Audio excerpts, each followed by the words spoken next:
Librarianship teaches two faiths, that silence can be generous, and that a ledger is a kind of morality. Occupation taught me a third, that deadlines save lives. Our due date was midnight. If the boy with the blue cap did not return La Chartreuse to Parme by then, a man at the river would not cross, a woman would not meet her sister in the bakery cellar, a child would not wake in the right bed. We wrote none of that on the card. The card simply said, return by 2400 hours. Fine for delay, 5 centimes. Wars are won with sentences that look like nothing. They came in the slow hour before curfew, the way readers always have. A woman who shelved her grief in history and borrowed a map by accident. A clerk who loved atlases like prayer. A boy who wanted novels with narrow margins for notes. The occupation had taught the town to walk as if language could hear. Boots muttered, shoes apologized. I stamped spines and washed hands. Ink stained, work swollen, wedding ringed. Commit to stories that were also streets. The front desk was our stage and our telegram. I kept a blotter that drank secrets nobly. A blue pencil drew a dot over the I in bibliothèque when a road was clear, a dash when a checkpoint slept, a small, almost rude tick if the gendarmes had developed curiosity. No one but the right eyes noticed. People see what their habits allow. The soldiers saw books and were bored. We saw timetables and were busy. On the wall hung the big clock that lied for us by 6 minutes, the way honest clocks do in wicked times. 6 minutes buys a life if you spend it in copper coins, 1 to stand, 1 to smile, 1 to drop your glove, 1 to tie a shoe, 1 to say after you, 1 to brief. My assistant, Elise, wound the clock too tight on purpose. The tick grew loud enough to cover a whisper. Libraries are acoustics. We tuned ours to hide courage. At 5 before curfew, the door sighed in a language I recognized. He was new at being frightened. You can always tell by the shoulders. Brave ones rise and pretend. Terrified ones try to become calmest. He asked for Stendhal, not caring which. I gave him the blue cap copy and 2 bookmarks. One was merely a saint. The other had a pinhole near the top, threaded with red cotton. It meant bridge closed. Take the mill. He downed his fear like bad coffee, nodded at nothing in particular, and left with a book that had forgotten it was a map. We filed the evening into order the way we always did, alphabet, then danger. Elise floated between stacks like punctuation, comma in fiction, semicolon in philosophy, full stop at the atlas case where men rehearse leaving. She never asked for passwords. She issued manner. If she straightened a dust jacket, it meant wait. If she tapped a spine twice, it meant someone is listening. If she hummed the hymn she reserves for market days, the back door was kind to us. Our index cards had learned new verbs. In the top right corner where librarians write small weather about books, binding loose, foxed, plates missing, we wrote our weather about streets. A faint diagonal pencil stroke across the call number meant the patrol captain is flirting. He forgets to count. A tiny smudge under the author's initial meant knock twice at the Coopers. The beauty of catalogs is that they already look secret. No one thinks to forbid neatness. At the return slot, I found a parcel wrapped in brown paper that had once been sacks for flour. It smelled of chalk dust and cold iron, train yard. Inside, wedged between a dictionary of synonyms and a children's book about swallows, lay a ledger half the size of a hand. No names, only trades. Baker 2, porter 1, midwife 3, priest 1. Unknown, very brave. I copied nothing. I learned it until it lived in my bones, and then I slid it into the hollow behind geography. Local, where the wall pretends to be older than it is. The soldiers think walls are history. They never suspect carpentry. At curfew, the lamps dimmed to the honesty of candles. We locked the front with a sound that says closed for literature and opened the back with a sound that says we keep our promises. The blue cap boy would be at the mill in 19 minutes and discover the bridge closed indeed and a boat where the miller stores rang. Elise took the cloak with the hem weighted, better in wind, less chatty, and I took the ledger's memory and my librarian's smile. We never carry more than people expect from women who tidy shelves. Curfew turns streets into margins.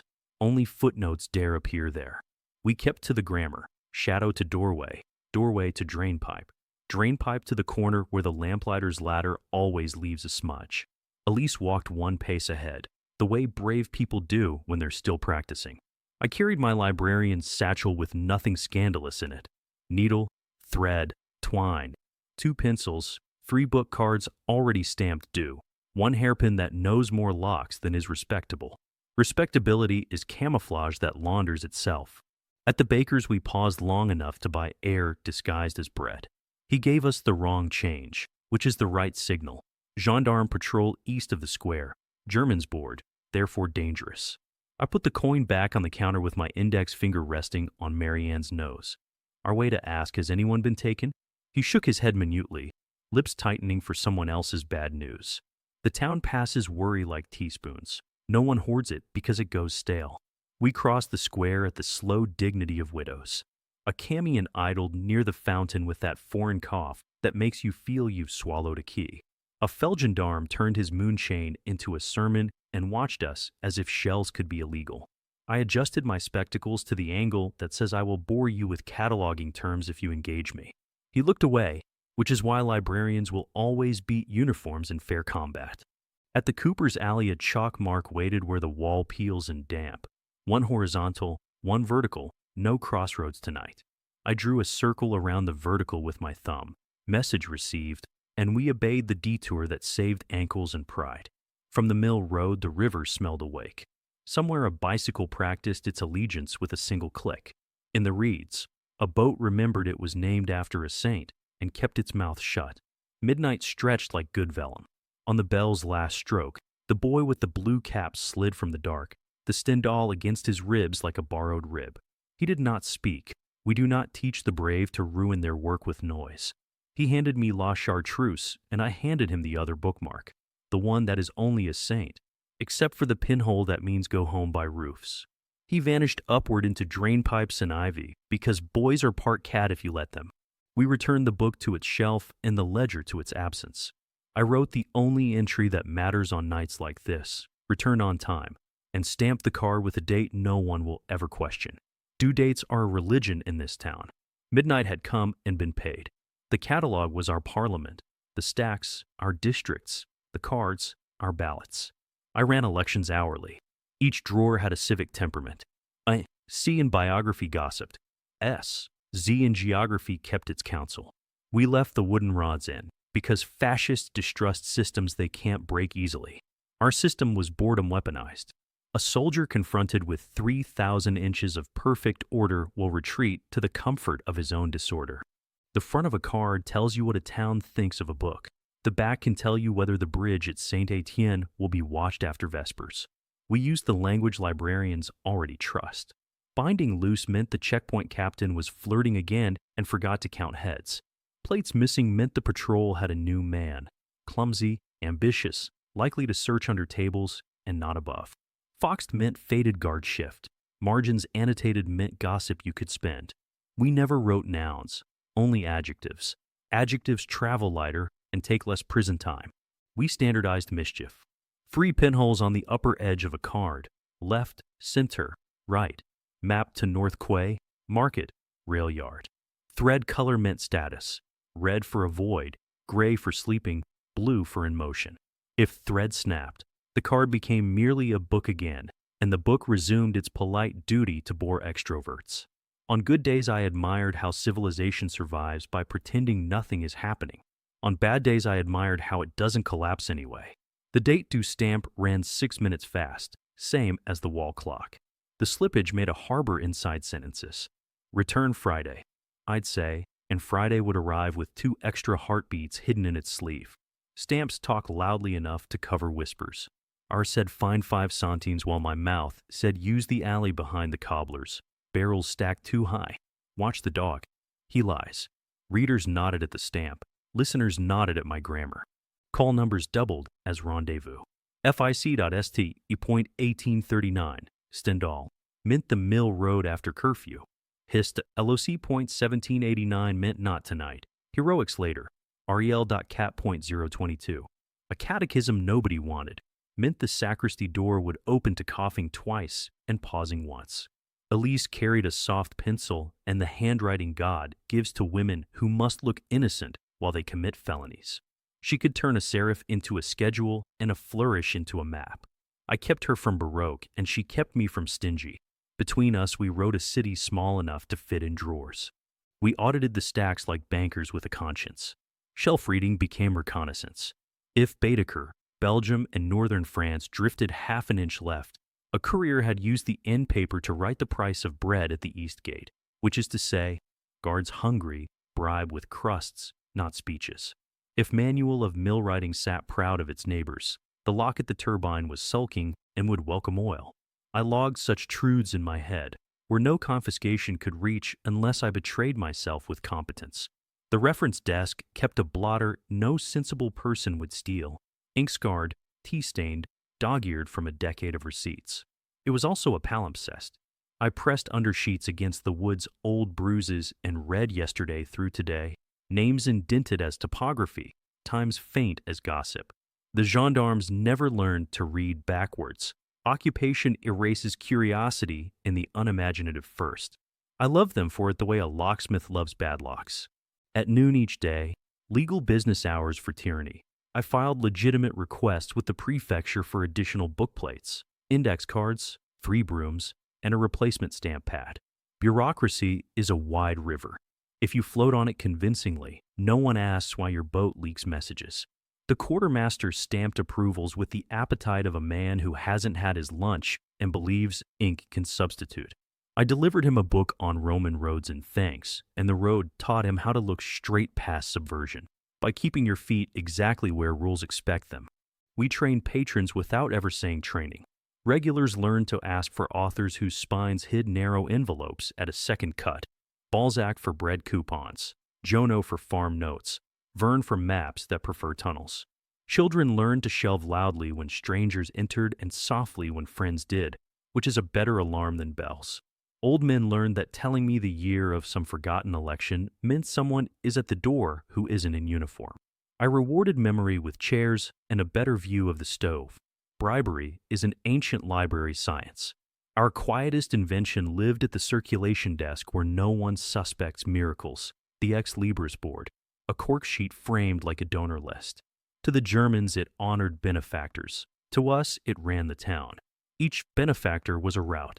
A brass pin meant safe in daylight. A mother of pearl meant women only. A wooden peg meant night feet.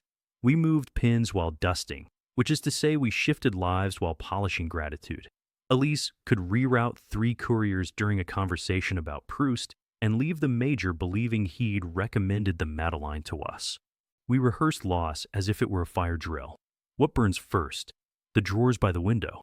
What travels fastest? The ledger in my head. What must survive? 2 addresses, 3 names, 1 prayer, and the habit of not panicking. In a tin under horticulture.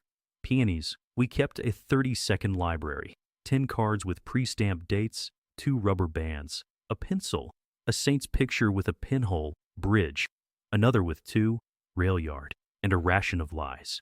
If soldiers closed the doors and kept us, Elise would become the desk, I would become the shelves, and the library would continue in anyone's pocket. The soldiers came, of course. Occupations are bored by noon.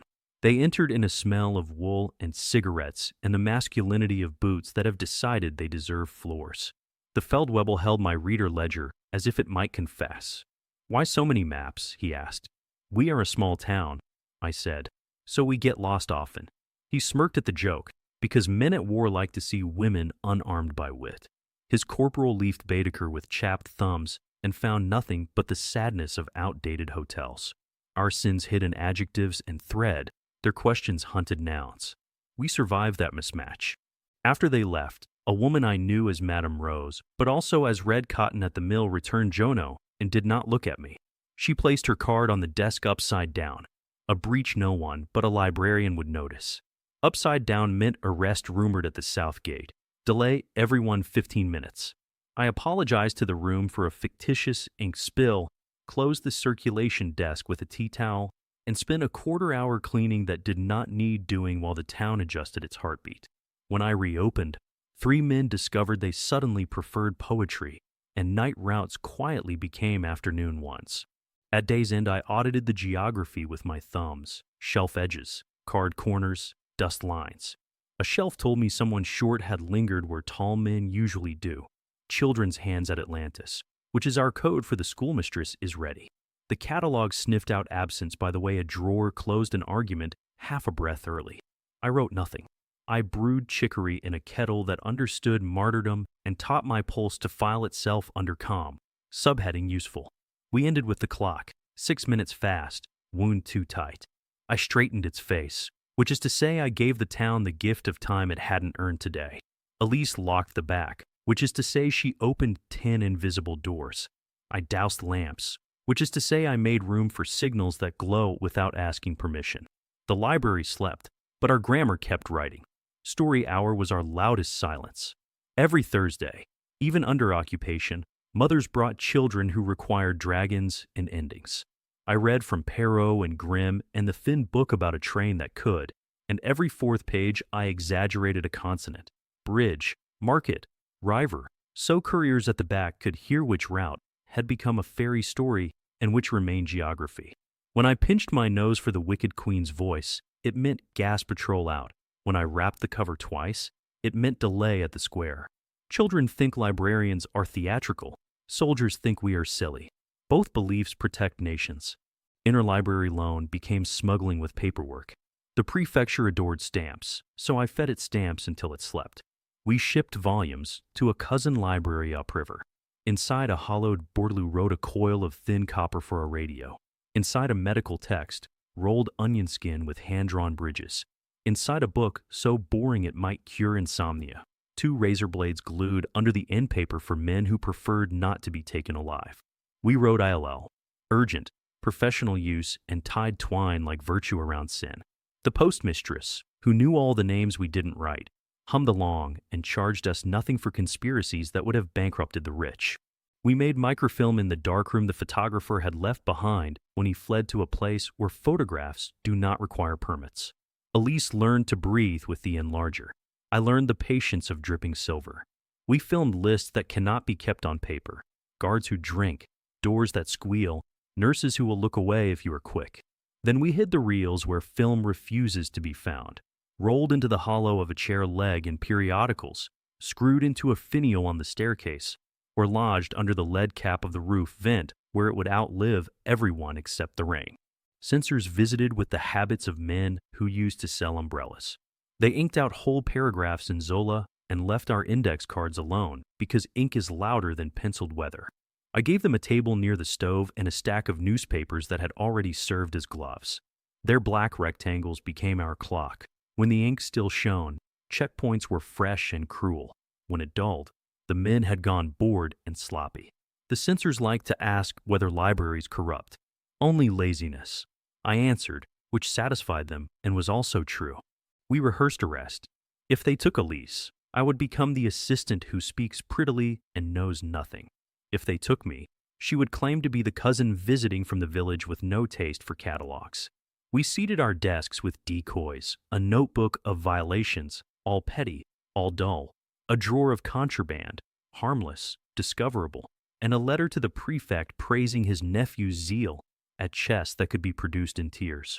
Meanwhile, the 30-second library tin kept traveling, sometimes under horticulture, peonies, sometimes under railways, timetables, because tyranny reads, too, when bored. The Ex Libris board performed its most delicate trick on market days.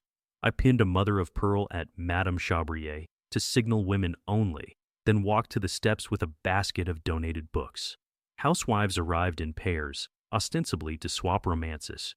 I placed Gide into one bag, 2 pinholes, River Path, Hugo into another, 1 pinhole, North Quay, and Aesop to a third, no pinholes, go home. A whisper says the gendarmes count today. We hit a city under dust jackets whose colors no longer match their spines. Culture, when performed with enough boredom, becomes the bravest camouflage. At closing, I did the thing that makes tyrannies die of indigestion. I tidied. Shelf by shelf, I restored the visible world to an innocence it did not deserve. Cards squared, rods aligned, chairs pushed in, blotter turned to its blunkiest face. Then I misshelved one book, deliberately, precisely, half an inch off in travel, Rivers. To anyone else it was an error. To a courier with the right fingers, it said, "Tonight the mill, do not touch the bridge." Misshelving is a sin in peacetime. Under occupation it is an instrument. Before I left, I wound the clock too tight and wrote the week's true inventory, the one that never meets paper. 3 routes green, 1 gray, 1 red. Ex Libris. Mother of pearl moved twice. Children loud. Good. Censors ink glistening. Bad. Ledger. Baker 2. Porter 1. Priest 1. Unknown very brave. Still breathing. I put the sentence back into my bones where raids cannot knock it loose and locked the front door with a click that promised literature. At the back, Elise and I opened the night with a hinge that promised everything else. Reading rooms are theaters that pretend they aren't. Ours smelled of wax, damp wool, and the book dust that settles like snow only librarians love. Long tables ran beneath green-shaded lamps that made everyone look like they were thinking even when they were only surviving. The occupation preferred us tidy. We obliged until tidiness turned into cover. Rendezvous happened best where silence has rules.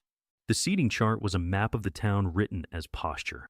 Closest to the stove, widows knitting code into pearl and plain.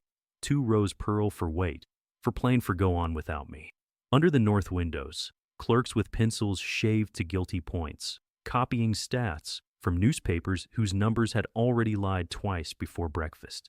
By the Catalogue, schoolgirls making flashcards scarier than anything in Latin, bridge names, patrol colors, the prices of silence.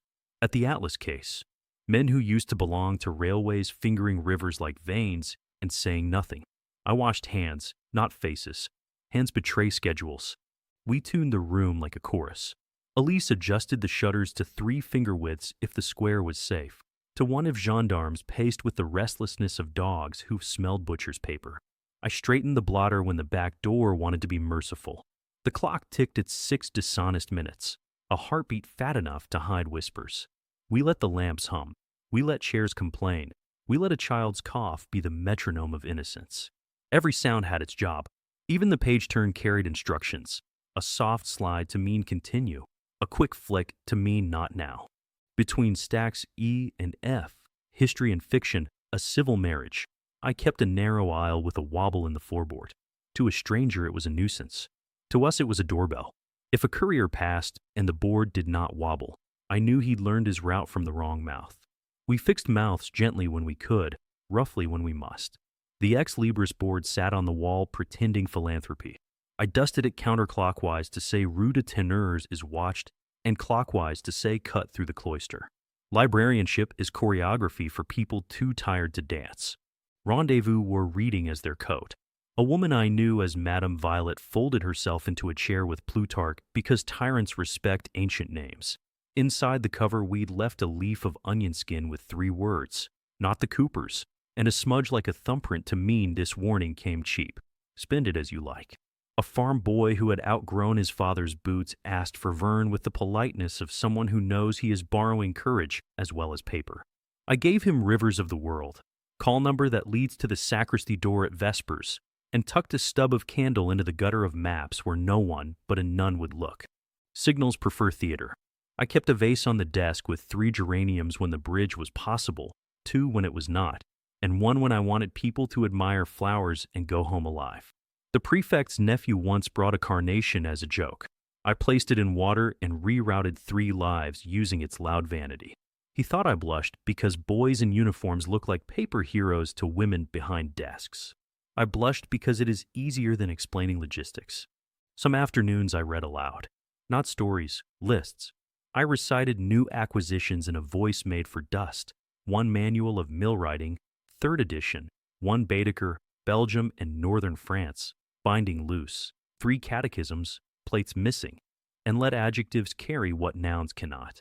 Binding loose, the Southgate sergeant flirts. Plates missing, the new gendarme searches under tables. Foxed, guard shifts faded. Margins annotated, gossip spendable. People nodded at the right jokes and left at the right paragraph breaks. The censors, if they bothered to listen, heard only my contempt for book condition. I am capable of genuine contempt on that subject. It keeps the mask honest. The rendezvous themselves were brief, always brief. Elise would drop a return slip by the back stacks. If it fell face up, we met at the Atlas case. Face down at the return slot. A palm flat on a spine was wait. 2 fingers tapping a gutter was leave now. A thumb under a dust jacket meant someone is memorizing the way you breathe. The two most dangerous men I ever met learned to handle books as gently as infants, and the two bravest women learned to close a volume as if closing a friend's eyes, or teaches etiquette no finishing school considers.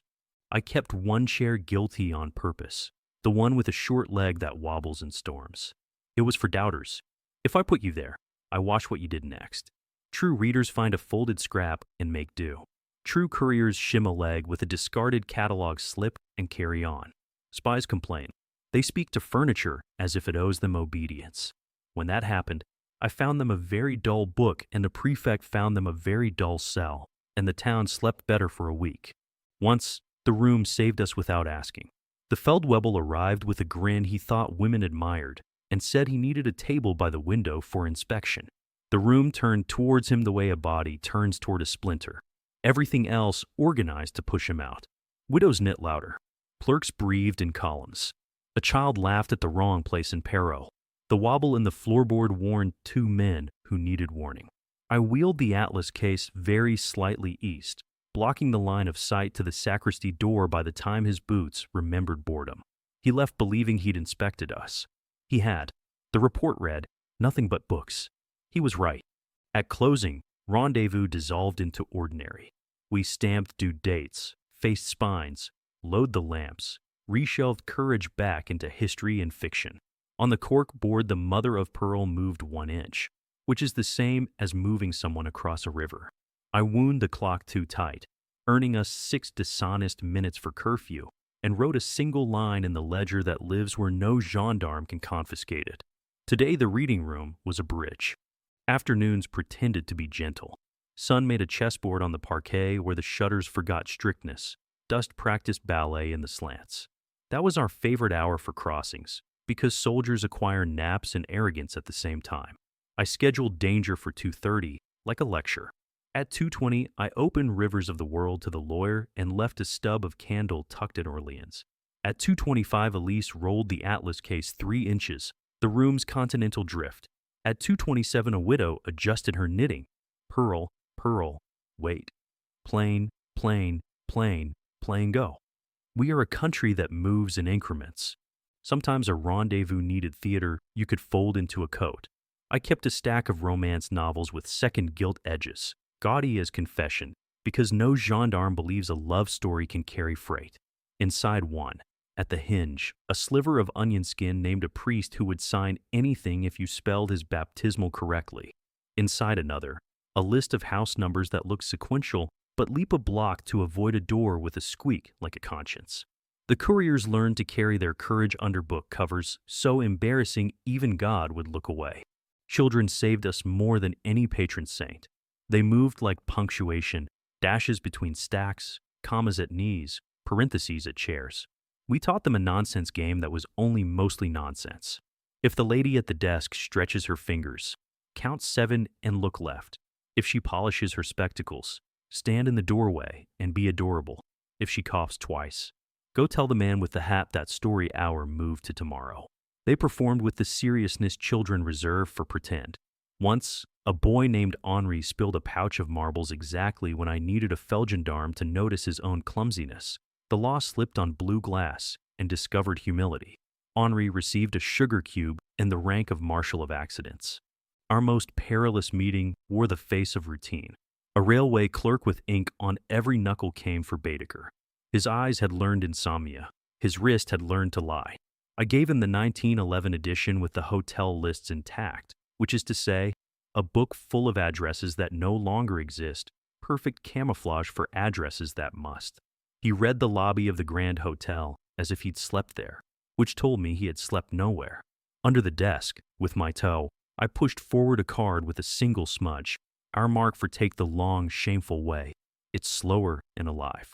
He pinched the card in the motion of turning a page. A librarian knows how to bless a man's hands without scandal. Trouble arrived in an overpressed uniform. The prefect's nephew, carnation boy, cheeks freshly shaved by ambition, brought a sheaf of directives culturels and a grin that expected applause. Art must be protected, he announced to the room, which is a phrase that has killed more books than fire. I offered him the green lamped table where men write letters to their mothers. He talked about inventories. I made an inventory of his talk. When he mentioned plastering degenerate notices in certain windows, I heard target the cooper, the jeweler, the cobbler's niece who likes pamphlets. I put 3 cards face down on the returns tray. Atlas case, now, sacristy at vespers. Not the coopers, ever. By the time his speech discovered a period, the room had already conjugated leave. The wobble-board between history and fiction did its duty twice. First, it sang under the wrong boots, a man too careful to be a reader. He walked heel to toe as if the floor kept minutes for him. Spies stepped like metronomes. I coughed into my sleeve and Elise began straightening chairs at a rate that would embarrass a marching band. The man lost the room's rhythm and, with it, his nerve. He asked for a book we conspicuously did not own, Mein Kampf, a test for librarians, and I offered him Cicero on oratory with the solemnity due a fool. The second time, the board fell silent under a courier I trusted. He had learned to step over danger without looking down. I rewarded him with a romance novel so pink it could fund a revolution. Not all signs are visible to the right eyes. We kept a vase of river stones on the desk, a librarian's indulgence. Stone on top meant bridge, on bottom meant mill. 3 closed meant market swarms with questions. Once, after a raid loosened the ceiling's plaster like dandruff, the stones rearranged themselves overnight. I left them wrong, to see who would fix them. At 3:10, the schoolmistress, a queen masquerading as a sparrow, stopped, frowned, and set them to rights with a look that would settle a parliament. I adjusted the Ex Libris pins accordingly. She never saw me. Collaboration without acknowledgement keeps you alive. The church bell misbehaved at 4, a hiccup I had requested with a note that contained neither ink nor apology. In that hiccup, 2 men stood at the atlas case and failed to notice each other, which is a neat trick the room performs when asked softly. One traced a canal with his little finger, the other folded a map along a line I had scored with a dry needle weeks ago. They left by different doors that share a hinge. The prefect's nephew looked pleased with himself for reasons unrelated to their leaving. Tyrants are generous with credit when it suits. We tested our own disguises often. Elise would drop a plain return slip in the reading room, nothing written on it at all. If a courier picked it up and handed it to me, I marked him for too helpful, dangerous. If he ignored it, I marked him for teachable. If he slid it inside a book before returning the book, I marked him for ours. The mind that puts blankness where it looks natural. The best of them learned to breathe in paragraphs. At closing, I sometimes allowed myself a sacrilege. I sat where patrons sit. Green shade above, atlas to the left, the smell of paste and old leather making a chapel out of poverty. I looked at the Ex Libris board, mother of pearl 1 inch south, brass pin 1 inch east, wooden peg sleeping, and felt the room close its hand around the day's secrets the way women close coin purses on trams. The shutters went to 1 finger's width, then none. I wound the clock too tight and watched 6 dishonest minutes bloom like rescue. Outside, Boots rehearsed night. Inside, a chair creaked in approval. The reading room had been a boarder all afternoon. At dusk it became a promise. Evening turned the reading room into a whisper laboratory. We calibrated breath the way printers calibrate ink density. Elise took the reference desk, and I patrolled the stacks with a feather duster that never met a feather. Its business was time. 1 slow pass along hist.loc meant 5 minutes more. A brisk diagonal in travel, Rivers meant now. The regulars developed an allergy to dust at precisely the right instance. Tyranny hates choreography it cannot hear. The sacristy door across the lane performed its old miracle. It opened for lists. Our lists were not petitions to God, but to geography. Who needed the mill? Who dared the roofs? Who must do nothing brave for once? I kept a stub of blue carpenter's chalk in my apron and drew on my palm a compass only I could read. N, North Quay. In the crook below my thumb. S, Square. Near the lifeline. E, East Rail Yard, where fortune tellers claim strangers. When a courier hesitated, I offered a book and, with it, my palm. If his eyes found north without searching, I sent him. If his gaze wandered, I invented a reason to keep him reading. Some men are made for messages. Some are made for mornings. The loudest danger was the quietest, a man who read perfectly. He sat at the green lampied table and turned pages in the cadence of someone who knows libraries as weather. 30 seconds per, margin glances honest, No unnecessary throat clearing. Spies try to imitate readers and overshoot. He did not overshoot. When he rose, the wobble-board between history and fiction confessed nothing under his boots. He asked for Cicero, which is either innocence or a dare. I gave him Cicero and a sliver of onion skin at the hinge that said only not the bridge. He didn't look at the slip. He looked at me looking at Cicero. Due in 3 days, I said, which, given our clock, meant tonight. He nodded once, the nod of an equal. I disliked that I liked him. We recruited saints when ink refused us. The vase on my desk kept 3 geraniums as usual. Tonight, I floated a 4th, white among red. White meant someone we cannot name is listening to the wrong silence. Old men noticed. Widows noticed. Even the child with the marbles noticed, and, by noticing, did nothing rash. That is the highest art of conspiracies, teaching a town to choose an action at the right time. Soldiers mistook it for obedience. We called it editing. At 7:30, the photographer's darkroom across the yard breathed out a red cough. The safe light Elise had coaxed back from exile. That cough was our release bell. 2 couriers left by the yard, 1 by the sacristy, a 4th by forgetting his umbrella and returning for it at exactly the moment a patrol turned at the fountain. I dropped my feather duster and let it clatter. Sound covers departures better than shadows do. The prefect's nephew, Carnation Boy, winced at the noise and congratulated himself on his refined ear. May God grant him no finer refinement. The last reader of the night was a woman who never took books home. She read standing, coat on, handbag in the crook of her elbow like a weapon ancient law recognizes. Madame L., in my private ledger, 3 villages west and everyone else's. She traced river lines with a fingernail and murmured prices under her breath. Turnips, petrol, the cost of a man's courage when his children are hungry. I placed a wooden peg on the Ex Libris board 2 inches north and 1 west. She did not look, and nonetheless she turned a page when the peg moved. Some packs are older than ink. Closing time is when libraries become true. I dimmed the lamps in reverse order of danger. First the window seats, then the atlas table, last the stool behind the desk where decisions squat. People left as readers leave, adjusting scarves, apologizing to chairs, promising authors they will return. The room exhaled the day's secrecy into the grain of tables. Elise locked the front with literature, the back with conspiracy. I stood in the doorway and listened to boots grow fragile with distance. When the square had only cat steps left in it, I did our small blasphemy. I mis-shelved travel, rivers by 1/2 inch, the same sin as yesterday, but in a different direction. Tonight the roofs. The clock, wound too tight, offered us our 6 dishonest minutes. I pressed my palm to its glass the way a parishioner presses forehead to stone and borrowed courage from machinery. Then I wrote the room's last line in the ledger that lives behind my ribs.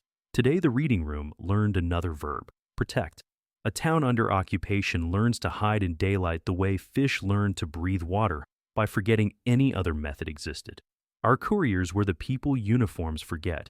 Children with scabbed knees, widows who walk like they're thinking of soup, bakers' boys with flour on their lashes, postmistresses whose spectacles turn questions to errands. Nothing alarms a gendarme like competence. Nothing soothes him like banality. We built our network out of errands too dull to salute. The school run was a timetable the prefect never understood. At 8:15, a snake of caps and ribbons wound past the library, each child carrying a satchel whose heaviest object was innocence. Inside 2 of those satchels lived hollow pencils, cedar barrels with enough graphite to pass inspection and enough empty to hold a sliver of onion skin. At the corner, a girl with a gap-toothed smile would drop her pencil, and the boy behind her would step on it with exaggerated chivalry. The barrel split. The note slid into his palm like a marble learned courtesy. He put the halves back together as if mending counted more than reading. Children love mending. Market days, the messenger looked like a cabbage. Madame Boulard, who had the ankles of a saint and the appetite of a sparrow, carried a string bag where green sagged over secrets. Under the outer leaves she tucked a coil of wire, a razor, a map traced on waxed paper. She waited on the butcher's scale and paid for it in coupons. The gendarme wrote her off as a woman who calculated stew.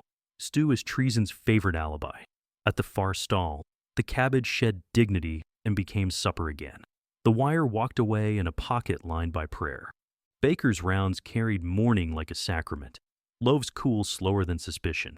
We ordered deux batards for any house that needed a new rendezvous and trois michis for any house that must refuse visitors.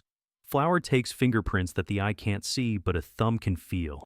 A shallow press at the heel meant go by roofs. At the Tow Mill Road. At the Crown not tonight. Soldiers learned to suspect crusts for saw blades. They never learned to suspect crumb for maps.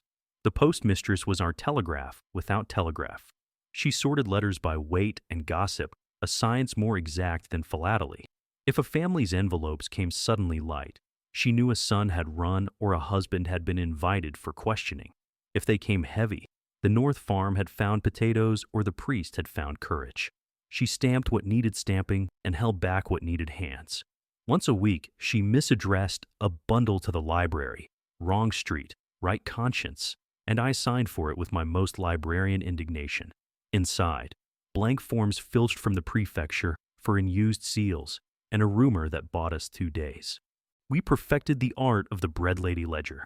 Madame Collin, who pushed a pram that had not seen a baby in 10 years, sold crusts and took truths.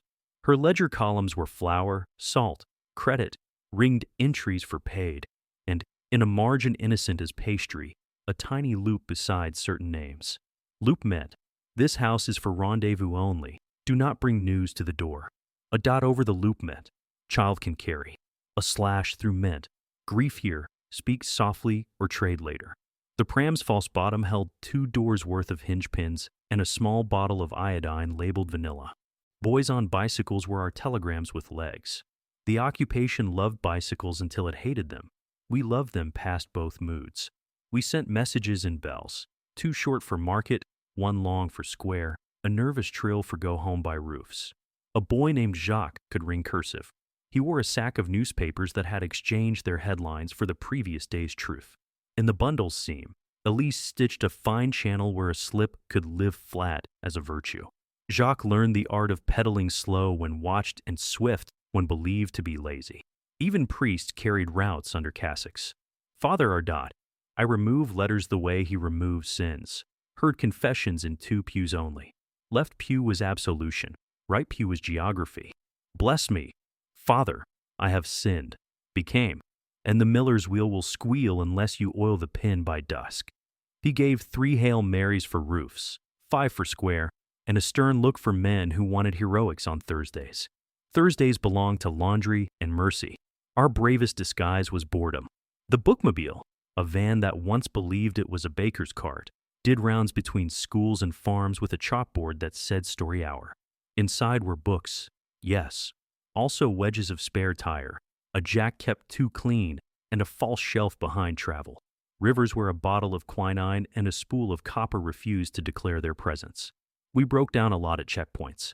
Soldiers hate assisting literature.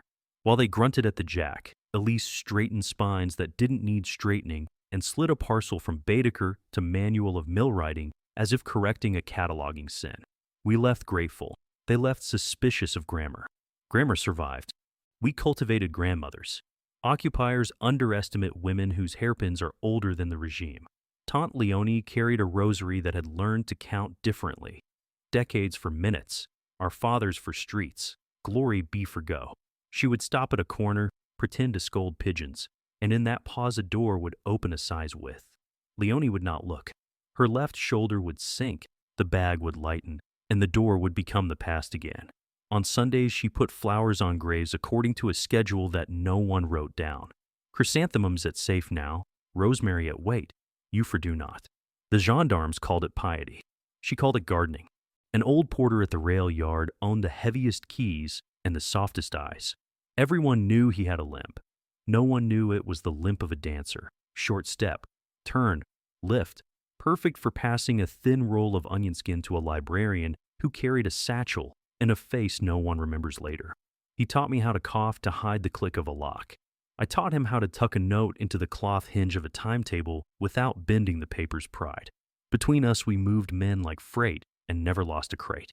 And then there were the invisibles, the young mother who always had one more biscuit than she needed and a reason to visit the widow on the corner, the cobbler who tapped the toe of a boot when its wearer should try the alleys, the tram conductor who overpunched a ticket in the pattern for roofs.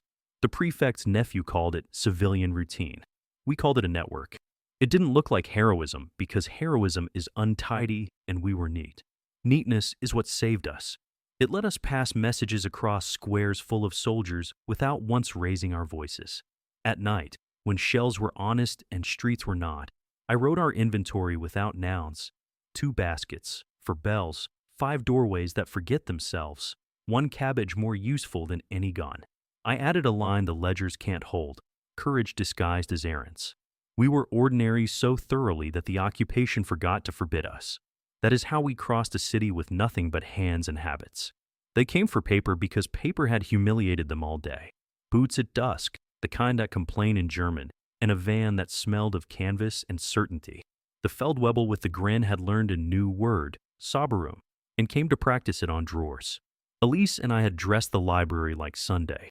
Rods in, cards squared, dust rebuked, the Ex Libris board saintly with pins that meant nothing at all. Tyranny loves a showroom. Catalogue, he said, which is how you ask a librarian to undress. I slid out BIOAC with hands that did not shake. I have spent my life lifting the weight of other people's stories. He riffled cards as if facts had fingerprints. So many readers, he mocked, and I agreed. Our town is very literate, because the only weapon that never jams is understatement. The corporal stacked drawers on the long table under the green lamps, a funeral procession for alphabet. I watched the lamplight make saints of oak. When they brought the kerosene, I learned something new about anger. It travels with matches. He splashed the edges of hist, LOC, and travel, rivers, and smiled the way boys do when they've stolen plums. Degenerate catalogues, he announced, and waited for me to weep the way people wait for clouds to perform. I straightened a stack of ILL slips instead. Elise, beside me, tightened her mouth into a knot that could tow a boat. The corporal struck once, twice. On 3 the match behaved, and the first whisper of flame kissed the corners of century-old cards that had learned every hand in town. Libraries have a physics of their own. Heat rises, drawers sit low, and oak resists better than uniforms predict.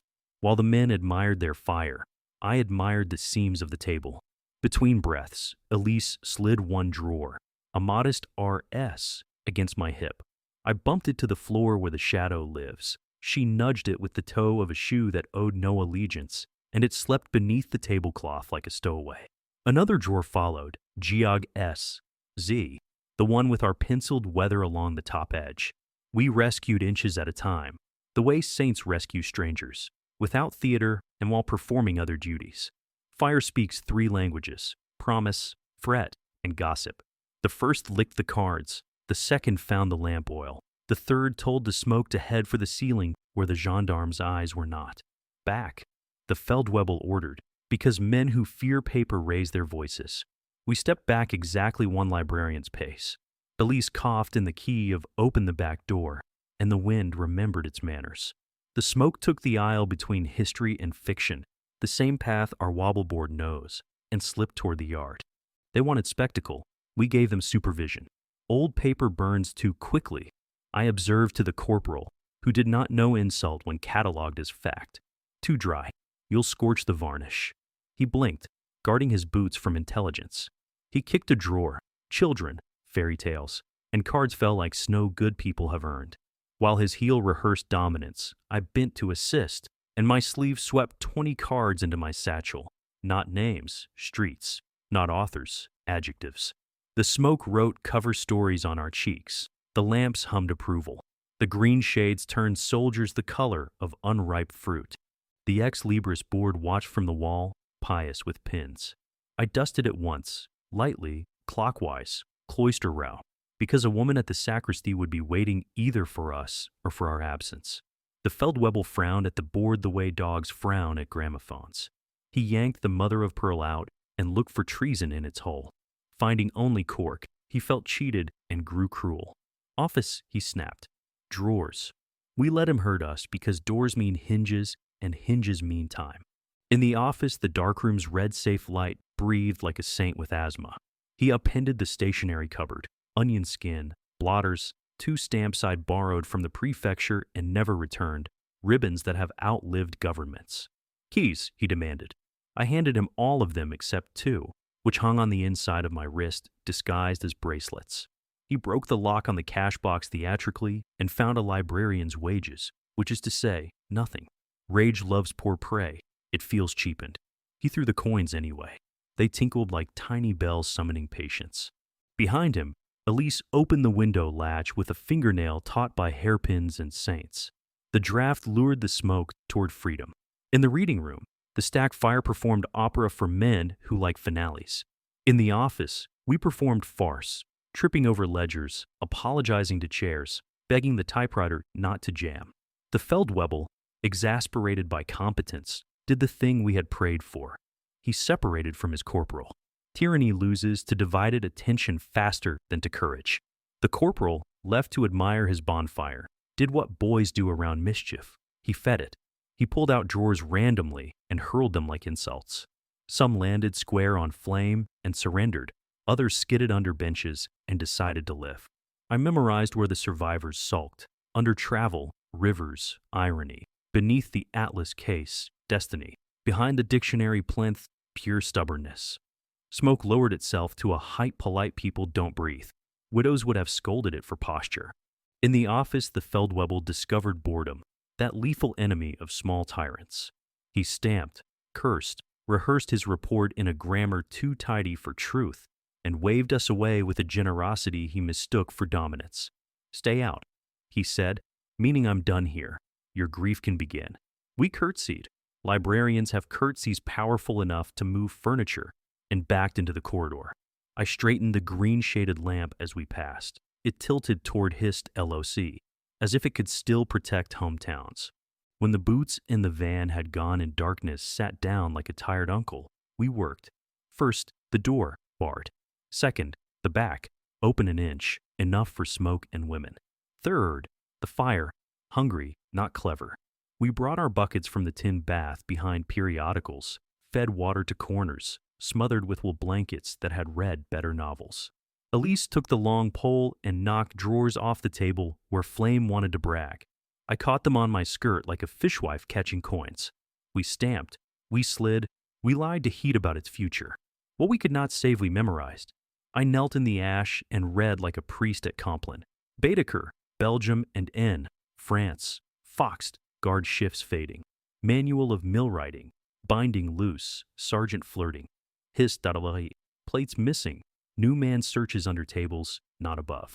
I lifted one singed card that had learned bravery beyond its pulp. R.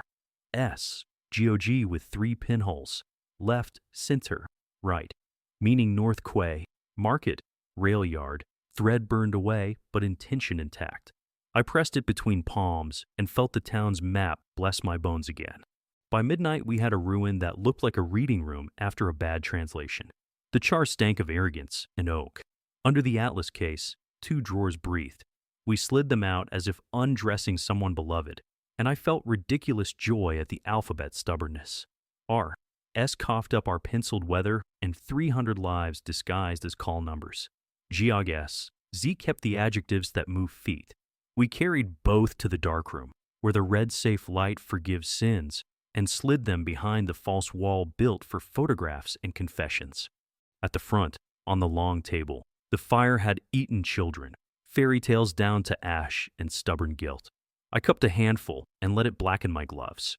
Not all wolves are in the woods. I told the empty room, which answered with the soft crack of cooling oak. Elise set the Ex Libris board back on its hook. I pinned the mother of pearl exactly where it had been, and then 1 inch left, our code for women only.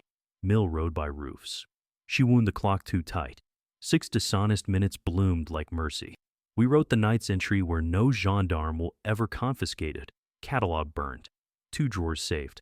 Weather intact. Routes alive. Library wounded, not finished. Then we sat on the floor with our skirts refusing ash, drank chicory that tasted of tin and victory, and waited for the town to need us again.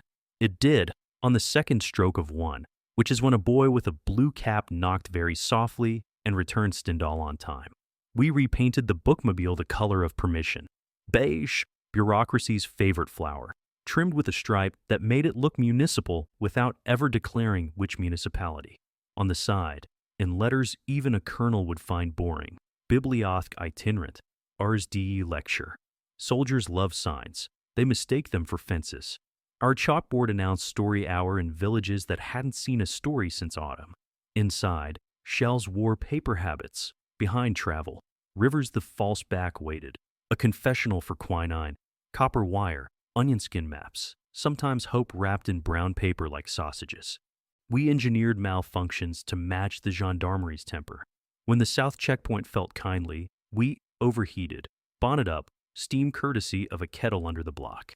When the east checkpoint counted too carefully, we threw a belt, hands blackened with lamp soot that never quite washes out of a librarian's manicure. I learned to curse in ways that made men nostalgic for their uncles. Elise learned to laugh like a girl who's not dangerous. Danger forgives girls who laugh. It envies women who don't. The first time we tried the rail yard road after curfew, the Bookmobile understood theater. We loaded it with children's spines fat enough to pass inspection and an almanac that had quietly become a map maker. The Ex Libris board, on a hook by the door, held a mother-of-pearl 2 inches left, women only, and I, a woman, took the wheel.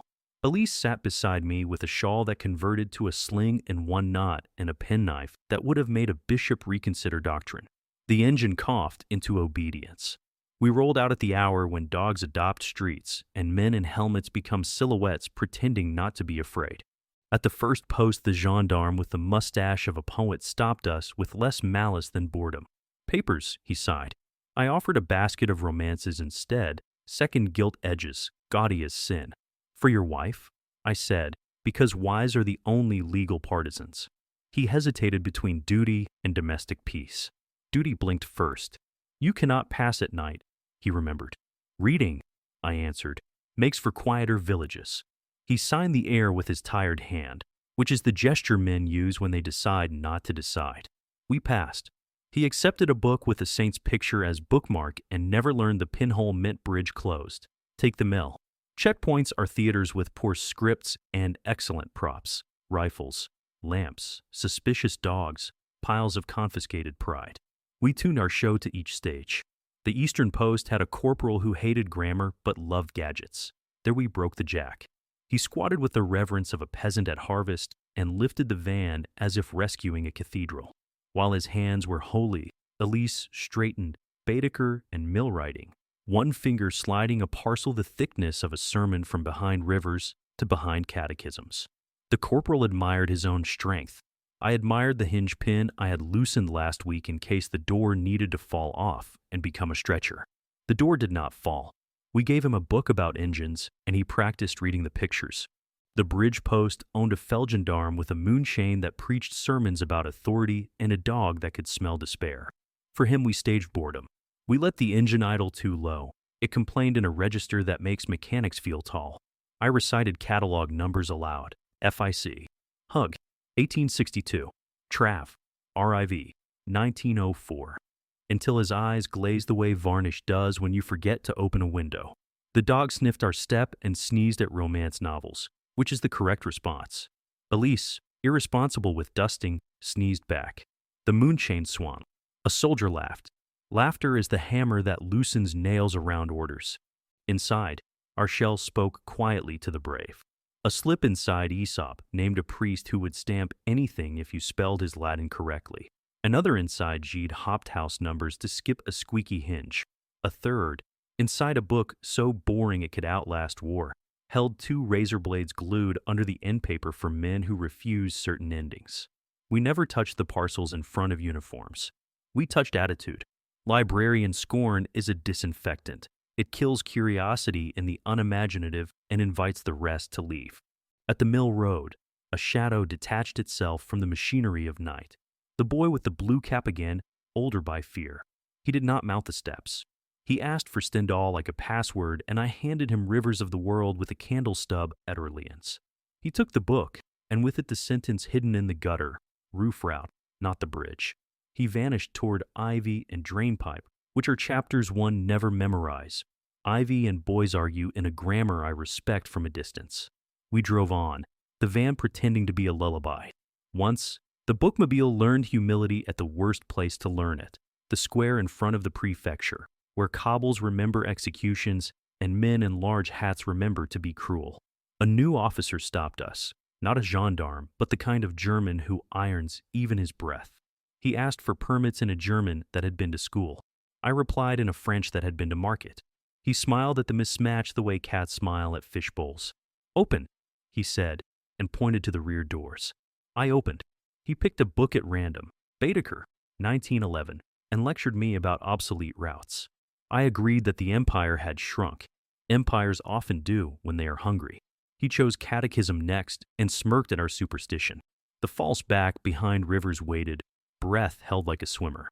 He tapped spines with the rhythm of a metronome that has never loved music. Then he did the thing we cannot rehearse. He asked for a children's book. Elise handed him the little engine that could. He found the moral obvious. Officers prefer morals that salute.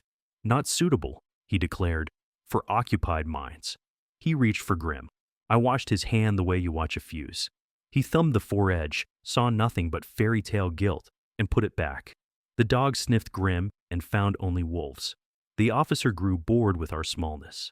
"Pass," he said, and we did, prayer leaving my shoulders in a single unladylike convulsion. We turned the corner into the cloister lane and let the van breathe. In the mirror, the moonshine shrank to a quarter note. Elise laughed the way women laugh when they have just not died. "Saints," she said. "Saints with grease."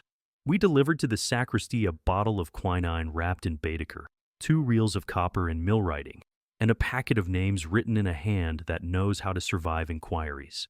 The sacristan signed our loan slip with a cross that meant vigil tonight, roofs at vespers. Driving back, the Bookmobile decided to break where I had planned it to, at the school gate under the plane tree that remembers nicer arguments. We fixed the belt with the help of 3 boys who will grow up to distrust uniforms and love spanners. I paid them in sugar and in the knowledge that engines and alphabets are the same. Teeth, tension, timing, and the dignity of turning without being seen. One boy asked whether librarians always drive at night. "Only when we're late," I said, and showed him how to listen to a motor with his wrist. We parked behind the library at a scandalous hour and let the engine tick itself into forgiveness. Inside, under the green lamps that make even guilt look studious, we unloaded the night. Aesop went home innocent. Gide went back to vanities. Mill writing resumed its pretense of boredom. The false back slid into place with a sigh books make when they have done more than their share. I wound the clock too tight, 6 dishonest minutes of amnesty, and wrote the line that kept our courage from turning into pride. Bookmobile crossed. Checkpoints fed stories. Deliveries made. We owe the engine biscuits. Networks break the way porcelain cracks. First a sound you're not sure you heard, then a line you can't unsee. The crack arrived as a kindness too exact. Madame Rose placed her borrower's card upside down. The signal for delay the town 15 minutes. But her hand did not tremble. The brave tremble after they are brave. The obedient tremble before they lie. She smiled with all her teeth and none of her face. I stamped her book, Jono, and saw the edges of the card had not been worried by pockets. Someone had ironed this signal. We operated as if night would forgive us. Story hour ran on whisper fuel. Elise moved pins on the Ex Libris board, and for the first time the cork resisted, as if it too had questions. A boy with the blue cap did not appear. The sacristy door breathed once, and then practiced being wood. I set a single white geranium among the red, a warning we reserve for silence that listens back, and the room obeyed. Readers became readers only. We let a day go by in which nothing happened except the survival of everyone present. Prudence is heroism's unphotographed cousin. The crack widened at market. The postmistress misaddressed nothing. The bread lady ledger was tidy in a way hunger never allows. A gendarme new to boredom stood too near the cabbage stall and pretended to admire turnips. His boots remembered parade ground, not mud. Home. I told 3 women in 3 different ways. Return dates shortened, dust jackets faced, a cough at the wrong paragraph. They obeyed because we have agreed. If the librarian coughs, you live to be bored later. That night boots came with a new grammar, Gestapo, not gendarme. Coats that turned corridors into tunnels. Voices like typewriters with bad ribbons. They asked for ledgers, which meant someone had taught them what to fear. I brought out the decoy, a notebook of violations so small even tyranny would blush to record them. Late returns, misplaced commas, a boy who dog-eared Hugo and was made to apologize to him. They leafed without interest. Other ledger, the tall one said, the one whose spectacles believed in obedience. Names. Readers. I corrected and handed him the circulation book that contains half a town and therefore nothing at all. He read with the impatience of men who expect nouns to confess. Nouns are cowards. Adjectives keep secrets. While his finger walked the columns, I prayed not to saints but to carpentry. The true ledger, the one that never learned paper, lived in 3 places. My bones, the wall void behind geography. Local, and the tin under horticulture, peonies. I thought of the wall as if thinking could thicken plaster. I thought of the tin and felt its weight against my better nature. Office, the short one said, already bored of being theatrical in the reading room. We went. Elise walked 1 pace behind me as if tethered by duty. It is a good tether when the room grows teeth. In the office, the red safe light exhaled its sinful glow. They turned drawers, read the typewriter's ribbon backward, spilled the cash box again. Nothing. Sniffed paper as if truth had a scent. Keys, spectacles demanded. I removed the chain from my neck, the ring that holds parish life together, and kept my wrist turned so the 2 smallest keys, thin as sins, hid under my cuff. He did not notice. Men who carry large keys rarely respect small ones. They separated us. Good procedure, wicked use. Elise to the stacks with the corporal who believes furniture informs. I to the chair where confessions are supposed to happen. The tall one set his spectacles on the desk as if they were a second mouth and asked for routes, couriers, priests. I gave him library, call numbers, acquisition lists, the scandal of a missing plate in Baedeker. He waited for fright to make me clever. I waited for boredom to make him clumsy. Why so many maps? He began, as all unimaginative men do. Because in small towns we get lost often, I said, as all librarians must. He leaned forward. You send messages in books. We send books in books, I said. Truth is a narcotic in small doses. It makes liars look sober. You tried the old tricks. A long silence. We sell those by the hour. The sudden slap of a ruler. We have rulers. The intimate do that wants to shrink a woman into a girl. I answered in voo and arranged my face in the expression that has saved more nations than fortresses. Mild disappointment. He brought out the piece that explained our crack. A card from our catalogue, genuine, foxed at the corner, my handwriting sulking across the top edge. Only the thread was wrong, red where mine would have been gray. The whole placements were almost right, almost as Betrayal's fingerprint. Someone had taught him our adjectives and nouns. Someone had sat at our desk and learned the distance between the pinholes with a ruler. He earlier had said, other ledger, like a man who recites a stranger's prayer. Madame Rose, I thought, and then thought no as if no could edit the past. Perhaps not her. Perhaps someone who wore her name like a coat. Who was the boy with the cap? He asked, pronouncing boy as if it already meant dead. Reader, I said. Stendhal. He smiled at his own cleverness. There is a type of man who can only enjoy intelligence if he sees it in a mirror. He pushed the chair back exactly 1 inch. The room listened. I kept my hands on the blotter. The blotter kept yesterday's indentations, names pressed faint into pulp, the ghost of a schedule. If he lifted it, he would see nothing readable. If I lifted it, I could read the town. I kept it down. Knowledge is a door that must not open inward during storms. He tried the ledger again, this time with teeth. Trades, he said, tapping the counterfeit card. Baker, porter, priest, unknown brave. He liked the poetry of that last one. Tyranny always wants to hire the unknown brave. You cannot win with adjectives, he warned, enjoying his own grammar. You cannot rule with them either, I said, and watched the ruler try to remember what comedy is. In the stacks a book fell, Elise's signal. Accident, not panic. Accident buys minutes. Panic sells them. The short one left to scold, taking his boots with him and leaving his shadow behind. Spectacles leaned and changed key. You could keep the library, he murmured, as if offering a chair, if there were no more maps. Bargains are just threats that want company. Then we'd be a church, I said, and I hear you have one. His smile thinned. He stood. We will return, he promised, because men mistake repetition for inevitability. Libraries are very patient. I promise back, because women mistake patience for victory and are sometimes right. When they left, they took nothing we couldn't grow back and left behind a shadow we could not. Suspicion is a mold. It finds damp in friendships. Elise came from the stacks with dust on her hem and triumph in her pocket. The two small keys I had kept were now joined by a third, the one the tall man used on our back door. "He's untidy," she said, which is the most dangerous insult in our profession. Untidy men lose wars. We began our audit with the tenderness of surgeons. Ex Libris pins, one mother of pearl off by the width of a breath, reset. Card drawers. BOI. C smoked at the corners, but legible. GOGS. Z safe behind the false wall. R. S alive and sulking in the darkroom. The decoy ledger, left open on the desk at a scandalous page about a boy who returned Hugo late, meant for their report. Let them have the victory. The true ledger, bones checked, my memory still holding, wall void checked, still hollow. 10 under horticulture, peonies, we did not look. If you look, you change its weight. We left it sovereign. Then came the inventory of people, the only list I fear. Bread lady ledger, loops still loops, 2 new dots, children recruitable, 1 new slash, a house where sorrow has moved in and will need tea. Postmistress, a glance through the window, a tilt of spectacles that means delay everyone by a spoonful. Father R, 2 pews lit, right pew breathing geography like prayer. The boy with the cap, absence with reasons, I chose hope. Madame Rose, I wrote her name in my head and put it away in a drawer that sticks on purpose.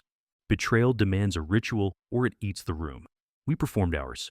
We mis-shelved 1 book, half an inch in travel, rivers, to say tonight the roofs. We moved the mother of pearl 1 inch left, women only. We floated 1 white geranium among red. Someone is listening to the wrong silence. We wound the clock too tight and stole back 6 dishonest minutes from a future that might not deserve them. Then we opened the wall behind geography, local, and slid in a ledger that was not a ledger. 8 onion skin reels, 2 slivers of copperplate, a strip of cloth with knots that mean quay, market, rail. We closed the wall and smoothed the paint as if smoothing a child's hair after a nightmare. The town answered the way small towns do, with chores. The porter at the rail yard practiced, limping more earnestly. The cabbage at market hid less and said more. The tram conductor overpunched a ticket in the pattern for roofs and looked at no one. The schoolmistress took attendance and marked 2 present who had already left, because attendance is a promise as well as a count. We canceled story hour with a chalk notice and held confession at the return slot instead. At dusk, Elise and I sat under the green lamps. They're homatonic, and wrote the only sentence the day could bear. Someone has learned to speak our language badly. Until they learn to speak it well, we live. I added a quieter line in the place behind my ribs where ledgers do not burn. If there was a betrayal, may it have been fear and not hunger. May we forgive what we can and outweigh what we can't. Then I put my hand on the blotter, felt yesterday's names like braille, and taught my breath to file itself under calm, subheading useful. We closed with our old priesthood, lamps down, spines faced, chairs in, clock wound, door locked. In the alley, the sacristy door took 1 extra second to remember generosity. Then it opened. I took that second like a coin and saved it. We would spend it at midnight, when the blue-cap boy, or someone who would be him if stories were kinder, returned Stendhal on time. Freedom is not a principle in a book. It's an inventory you reconcile at the end of a dangerous day. I kept mine the way shopkeepers do, columns in my head, a pencil behind the ear of my nerve. Routes opened. 3. Routes closed. 1. Bridge, by stubbornness and moonshanes. Mouths fed with courage disguised as errands. 11. Arrests prevented by boredom. Uncounted. Boredom refuses numbers. I never wrote names, only verbs. Nouns break, verbs travel. Morning brought the debtors and creditors of our small republic to the library steps. Widows with knitting, pearl, pearl, wait, plain, plain, plain, plain, go. Boys with bicycles and marbles, gravity's diplomats. Baker's lads whose flour recorded the news better than ink. We did not congratulate them. Congratulations make heroics performative. We thanked hands, which is to say we issued tasks. The Ex Libris board hung like a parish ledger. Mother of pearl 2 inches left, women only. Brass 1 inch east, daylight safe. Wooden peg asleep, night feet. I dusted it counterclockwise, and a thin crowd dissolved into usefulness. The Catalogue, resurrected from under tables and out of the darkroom's mercy, smelled like oak and insult. We faced our surviving drawers, R, S, Geog S, Z, and copied nothing. We read each penciled weather aloud as if it were scripture. Binding loose, the sergeant flirts. Count will be off, foxed, guards faded by hunger. Plates missing, new man searches under tables. Margins annotated, gossip spendable. Children listened with the solemnity of small priests. Adults leaned their ears like conspirators at a confessional. I stamped nothing. Stamps are for the part of freedom you can exhibit. Then I opened the ledger I never show and paid what I could. Madam L, 3 villages west, 2 pinholes in Aesop, 1 loaf marked at the toe, Mill Road. Rail porter, extra oil for the pin that squeals, 2 Hail Marys in the right pew. Boy with cap, a return date that means tonight and a route that means roofs. Priest, quinine for courage, absolution we can afford later. I added a line for someone who had not yet come back. Unknown, very brave, because columns balance better with hope. The prefect's nephew strutted by with placards that pretended to protect culture and intended to frighten bakers. I admired the typography. Fright does not deserve ugly fonts. He pinned a notice to the cooper's door and rehearsed a speech to nobody about degeneracy. I moved the mother of pearl a thumb's width while he admired himself. He thought he'd closed a shop. I opened a laying. In the reading room, I performed the last necessary blasphemy of a librarian. I misshelved one book, precisely, by half an inch in travel, Rivers. Tonight the mill, not the bridge. I wound the clock too tight and stole 6 dishonest minutes from Tyranny's schedule. Elise straightened the atlas case by 3 inches, the continental drift that opens the sacristy sight line, and placed a single white geranium among the red. The room learned our grammar again. In the quiet that followed, we began reconciling the only inventory that matters. Who got to go on being ordinary today? We closed accounts the way decent shops do, with change counted twice and a nod to the saints who handle what won't add up. I took the button tin from the Blitz out of its memory and set beside it our tiny box of borrower cards singed at the corners. 2 reliquaries from 2 cities that refused to bow in the same way. I do not mix them. One is for fire, one is for silence. But I let them look at each other until courage felt less lonely. Elise read the town like a ledger and spoke only in checks and tallies, because numbers are the politest way to mention fear. Kettles, 8, she said. Doors that forget themselves, 5. Children who can carry, now 7. Routes, 3 green, 1 gray, 1 red. I added my own line items that never meet paper. Men who remembered to be gentle with spines. For women who chose to go home when pride wanted theater. 3. Gendarmes bored into harmlessness by Catalogue talk. 2. Marbles that saved an afternoon. Many. Saints with grease under their nails. Infinite. At midday, the postmistress brought a bundle misaddressed to us. Wrong street, right conscience. Inside, forms with the prefecture seal, blank, therefore useful. 2 envelopes that had never learned names, and a rumor folded so thin it sounded like tissue. The nephew will inventory cultural clubs next. Start with the Cooper. I pinned the mother of pearl 1 thumb south. Women only. Go by the cloister.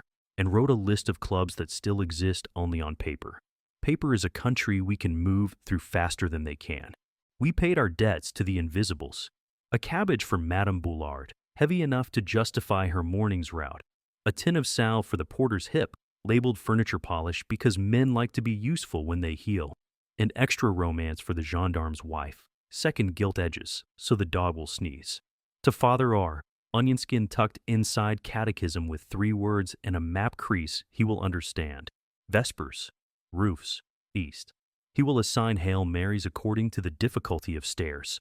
Before curfew, the boy with the blue cap arrived, older by a day and by something that is not a day. He didn't ask for Stendhal, he brought it. I stamped the card with our 6 dishonest minutes and returned his look with a librarian's blessing. A due date that means please survive the next thing. Into the gutter of the book I had already sewn a thin thread, color of dusk, roof route, not the bridge. He saw it as readers do, without looking, and became a comma again, the most courageous punctuation in a town that must keep breathing. We audited one last column. Mercy. T left at doors where grief moved in.